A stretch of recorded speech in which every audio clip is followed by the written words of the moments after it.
How dansi Maliba TV Jabaraninka ni okokuna fon sentelma wati seli. Dien jagoko tomba OMC ministru ka lajeba sinfe Mali izini jagoko ministri Musa Halassan Jallow yoyike ni Mali de minu sigilimbe Cameroon kuma falon sinfe aye frontier fanga ka nyeta ujira kerenkerema lafasani lakana soroko yeretigiya ana anyogona chama koka Malidu yuka nyeta ufoka soro kudadu uka amna ko kumbawla noye jamana diya sebe soro ligele aye ministri Musa Halassan Jallow ye aklisigi kuma fo ko marabago bega fero blasinga walasa ka o soroli no ya Malidun bulu aninka laban ka wele bla kliani beka chesiru la jamana yiri walikama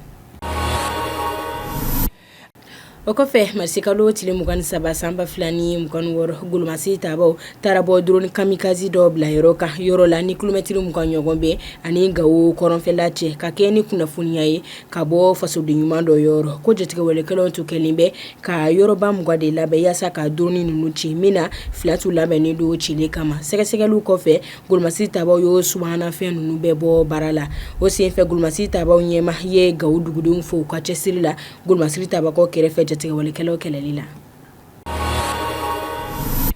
ne habori no hanta ko kibere akuna fonuna hamadam ne Guinée Abubakar Jakite ni adoni do ko tuba ni abe bereala koya kasobona tara marsikalo tilimugwan sabashu katana ye kan almani kamori Touré l'hôpital sola jona banado kofe kuna kiri parquet général be maw akli sigi kaka kenya bika kolosi kosebe alemi jarakila santan kasola dona jouer kalo samba fla ni mugwanani kasabuke hadamadi juguyaye kanyesi mukofaka wale minkera septembre kalo tilimugwan shegi samba fla ni konoto wati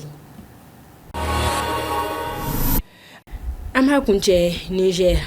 Algérie marba jekulu nyemogo sifi grieb betamala nyami mi kunye ka jeka fo sabati Algérie ni Niger che ase abismilera abaranyogo Ali Lamine Zein fe na o tamayimbe bla fana jamana flauka jengo ya sabati lu okum konnana umi kokoroma dona Algérie jamana kuntigi Abdelmajid Tebboune fe kuma to sesini be fana sorokoni lakana ko jeka fo fana kan